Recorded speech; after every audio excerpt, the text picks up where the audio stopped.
ሁለት አይነት ሴቶች አሉ። የመጀመሪያዋ ህይወትን ቆርጥማ ይበላች በየመሽታ ቤቱና በየጭፈራ ቤቱ የማጠፋ እሷን ያልቀመሰ የወንድ ዘር የሌለ እድሜዋን በዝሙትና በጭፈራ የጨረሰች ናት። ይቺ ሴት ትክክለኛው ሰዓት ደርሷል ብላ ስታስብ በአንድ ቀን ጻድቅ ትሆናለች። ከዛም አሪፍ ቦታ ነው ብላ የምታስበው አንድ ወንድ ጋር ትሄዳለች። ካለፈ ህይወቷ ወንድ ልጅ እንዴት ፍቅር ማስያዝ እንዳለባት ጠንቅቃ ስለምታውቅ በቀላሉ ታጠምደዋለች።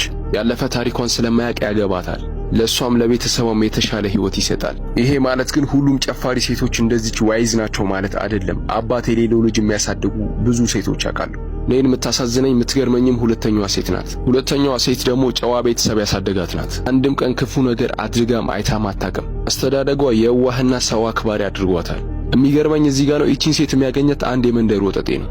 ምኑንም ስለማታውቀው በዚህም በዛም ብሎ ፍቅር ያስይዛታል። ለዚያውም የጅል ፍቅር። አስወልዷት ይጠፋል። እድለኛ ከሆነች ያገባታል። ካገባትም በኋላ ግን የባሪያ ህይወት ነው የሚሰጣት። እዛ ነው ይሄ ዓለም ለልበ ንጹህና ለየዋሆች አይሆንም የሚባለው።